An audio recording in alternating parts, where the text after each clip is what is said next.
Let's see, I may not. Okay. Howdy, Mike McCoy here. Look who I've got.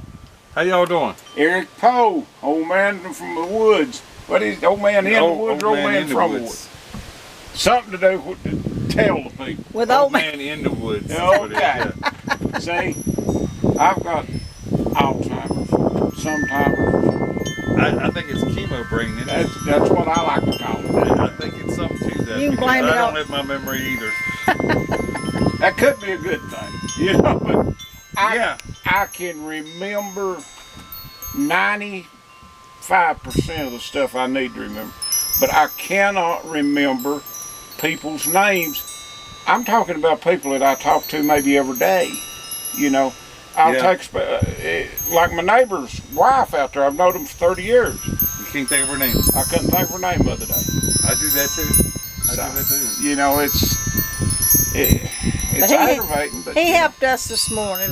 yeah, I put sure him to work. Come all the way down here from Virginia to see me and put him to work. I enjoyed it. I really did. It's been a long time since I've been on a mill, but I have really enjoyed it. You ain't forgot nothing, so it's a pity you don't live closer and you could help us all the time. Well, that's something like riding a bike. Once you've done it, you don't forget. Yeah. I mean, people do other things a little different than what we did. Of course, we never had automated mill. It was all hand set Oh yeah. and Been there, done that. hand rolled. Yeah. You know, you had to roll your logs with a can hook and Yeah. turn them. Yeah. But that's how you get bigger or die, one of the two, you know. And in all honesty, a handset mill makes better lumber than automatic does. I would say it does because you take more pains. You're right there at it. You're right there at it. You could see everything. You know how sometimes when you're splitting a 2-inch piece and how they'll warp a little bit. I have helped that end of the saw to where it wasn't that far away from it. You just got to know when to move your hands, you know. Exactly. And But, with the handset mill, you'll check the heat of your saw a lot more because you can reach over and touch it. Yeah, it's just right there. And the guy that sold me that chipper, they sold new mills. And he sold the guy that had that chipper a new mill and chipper outfit. And the daddy, the big poobah of the bunch, had started it and been there the whole time. He was the sawyer. And all he'd ever sawed on been a handset mill.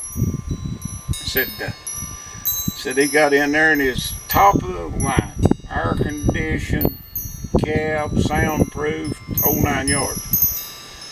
And said he sawed about a couple hours, got out of it and said, well, boys, going to the house. I said, what's wrong, Daddy? He said, I ain't doing this. Said, I can't hear my saw run. I don't, and you pay a lot of attention to the sound that saw makes. It makes a lot of difference when you're sawing, the sounds that it makes. Yeah. And I tell you what, it's probably been 25 years since I started my old mill. Well, I sold it. But I bet you if that power unit mill was sitting here right today, I could put it up there to the right RPMs just by hearing it. Yeah. And you just get used to it. And he said, I'm used to being able to stand right there and make sure my measurements are right. I said, I'm stuck inside this. Said, I can't even get to the log. But there are drawbacks to those handset mills. They're a lot more dangerous. Oh, yeah.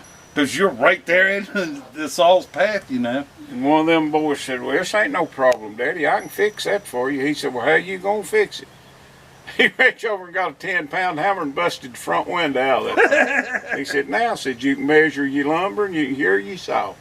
Yeah. And I reckon old man went to work sawing. Yeah. But like you said, it does.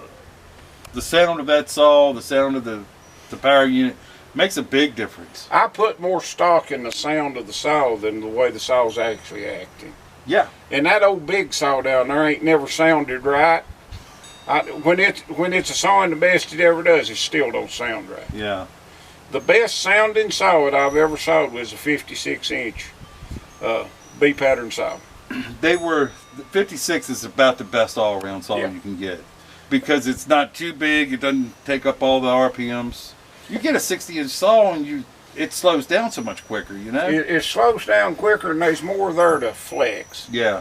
A 56 will stand up better than a 60, I think. Yeah, I believe you're right on And that. the only new saw I ever bought was a And it's 56 inch, you know. and there's I less broke bits it. in it. But you just can't beat a 56 inch. So I never have sawed with an F pattern saw. The only thing I ever saw with was the old 3x9 saws. 3x9's good And, saw. and you talk, they're back 30s and 40s. Yep. I had a good little 3x9. It didn't like oak real good, but like poplar. Mm-hmm. Best poplar saw I ever had. And I cut a hanger for a gate and a piece of walnut on it, and that ended its career. Yeah. Now I have hit stuff with them and knocked the edges off the teeth and took them to a guy and he would weld them things back I've had on them there. welded back. I think the you can have them cut saws- down too, can't you? Yeah, Can't you you can have them have cut? Yeah, you can have them cut You can down have like too. a 60 inch cut down to a 56. Or It'd cost about as much as a new one, I'd say, wouldn't it? years ago, Wouldn't it be cost cheap. $1,200. Oh, Oh Yeah, yeah, that's- because I was looking at one of those shows and they weren't but like $2,200, They're about 25 now. 25. Well, see, that's not that much bad of money, really, considering how long it's been. They've been at that price. Yeah. I mean, they've been like that for 30 years. A 60 inch Simon saw has been $3,000 ever since I've been in business. Yeah. Well, And I tell you, I think the Simons are the better saws out of all. they're of the them. best saw I've ever sawed with. They're the best bits. Yeah. You know. Yeah, I've got some old bits down there at the sawmill somewhere thrown back, come from China. Half of them you can't even get them going ring. It's a good way to destroy a saw. Yeah. Is all it is. Pacific Co. came out with some 25 years ago, the bits, and they were a lot cheaper than the Simons. But the difference in the way they lasted was about, it made them 5 times more expensive than the Simons because they didn't last no time. And there was another saw out, an old brand saw. And I can't think of it. Pacific Co. Simon. I'm Distant. sure Distant. Distant, yeah. Now, them was a good saw. Yeah, but they were really old. I mean, really old. They were really old. Them because- things is wore out when our parents was young. Yeah. And Yeah, this distance were, they stopped making circular saws years and years probably in the ago. 30s or 40s, you know.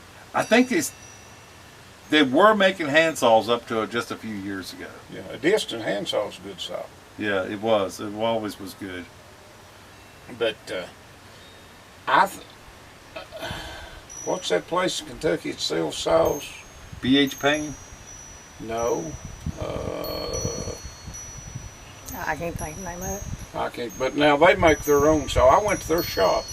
It's not a great big shop. I know who you're talking about, but I can't think of her name right now. Yeah. But when we come back from visiting the Paul Bunyan, or visiting Wade, I guess that time, I stopped there and looked. And I think they cut their saws out with water.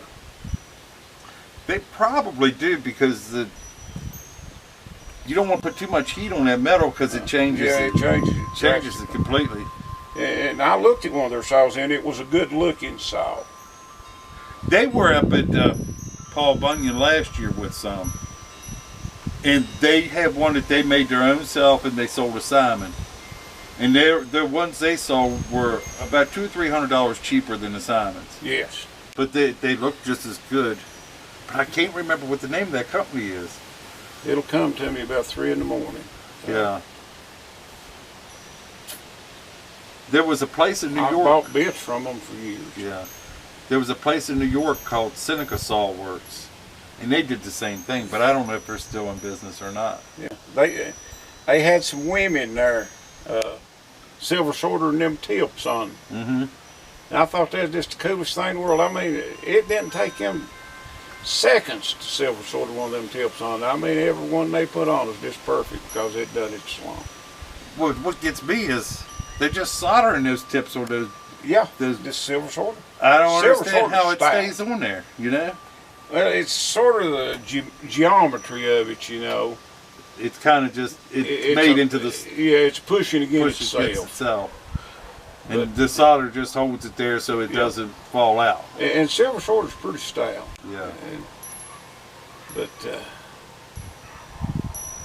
Well, really, you stop and think about it. When that saw turns, it's a wonder it don't spit those rings out of there like crazy. it's a wonder. I don't know what keeps it from doing it. No. It does sometimes. Did you Dude, see yeah. Did you see them holes in the roof down there? I didn't pay any attention, but I I've bet- had them oh, sure, yeah. spit out of there, and that means they go flying. Yeah, there's holes in the roof where they've come out. You'll never find that ring or bit. No. Very They was- seldom. There was a guy, he sawed for me for like one day. I didn't really like the way he sawed, but anyway, he was sawing, he was used to sawing with a handset mill. That automatic mill was just beyond it. Yeah. But he was down to sighting that mill, the blade, Mm-hmm. and there's one of them rings come out and hit him top of the head and like killed him. It's a wonder it didn't. They had to take him to the doctor and it stuck in his head. So, There's all kinds of things happens. Now, I know there was a guy up our way that got hit by a bit in the face. Hmm. And I think it did kill him. But that's Oh, yeah. what my dad always talked about, you know. yeah, there was a guy out here at Mars Hill. A piece of belt lacing hit him in the back and hurt him pretty bad. Yeah, that belt's nothing to play with either. No, Yeah. no. There's nothing on that mill that won't kill you. Yeah, and it's just like it's trying to, you know. Yeah, yeah. And that It's like molder, taming a tiger. when we put it in, you know, a molder just sits and hums. Mhm. And the first thing it done is broke her thumb all to pieces. And that soured her and soured me too, for I can't stand the thoughts of her getting hurt. Yeah. And we never did do much with it, did we? I don't know. Well, we done a pretty good bit We after done it. a lot, Yeah, but you know, yeah. it just, No, it I just don't like wasn't it. no fun after that. No, that took the fun out of it. And there was old boy down there in Marion. One throwed a big splinter and hit him right there in the belly, and he just pulled it out, you know. Well, I told you And about... it turned into, it busted a gut. Yeah. And like almost killed him. Well, you know, it ain't been that long ago if you'd have busted a gut. You was just as good as dead because of peritonitis. Yeah, yeah. You know, but with that guy up our way, I think I told you about it. He fell into the mill and killed him. That was just a few weeks ago, you know. Really. A month or so ago, I guess. Well, I now. wouldn't want to been there. Lord have mercy. It was his brother there. That'd been awful too, you know. Yeah, well, it cut his head off, didn't it? Yeah, that's what I was told. I'm not 100% sure, but I was told that by the guy's cousin. Well, the guy that I bought my sawmill off of, him and his dad was a logging. Mm-hmm. And what went wrong, I don't know. But he cut a tree and it went where he didn't want it to go. And his dad was on a little 450 John Deere dozer. And his dad seen the tree coming. And he went out over the dash on the hood. And the tree caught him and caught his head between the tree limb and that limb rise. Mm-hmm. And just more or less smashed his head off. Mm. One thing, he didn't feel nothing. No. It's the I'd only say good it was thing about quick. it. Stuff happens. Doing the best you can do. That's what you deal with when you work in that kind of stuff. It's a lot safer down than it ever was. Oh gosh, yeah, it's 100 times safer. Yeah, but it's still dangerous. I mean, anytime you're working around equipment and falling trees and just heavy stuff like that, you just got to watch everything you got. I'm thankful. My whole career in the woods and the sawmill both, I never got a man killed. Never got one or two hurt. Yeah. You know? And the ones that did get hurt wasn't hurt bad. That's something to be thankful for. Yeah. There's one old boy. He just more or less wanted it to put on his resume that he could cut timber because he wanted to go out west and be a smoke jumper. Yeah. And he was a barroom brawler and supposedly tough as nails.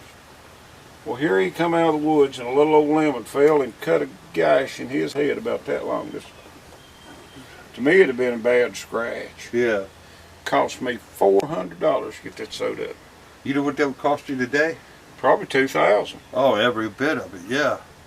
And Yeah, it's ridiculous. That's the problem with everything. The cost of operating is so high that if you're not turning them big amounts of lumber over or logs, you're not making any money. Yeah, well, everything is you've just got to be a monster big to make a living. We're so small you can't hardly stay afloat. Microscopic. Microscopic, you can make a living. But that's all you're going to do is make a living.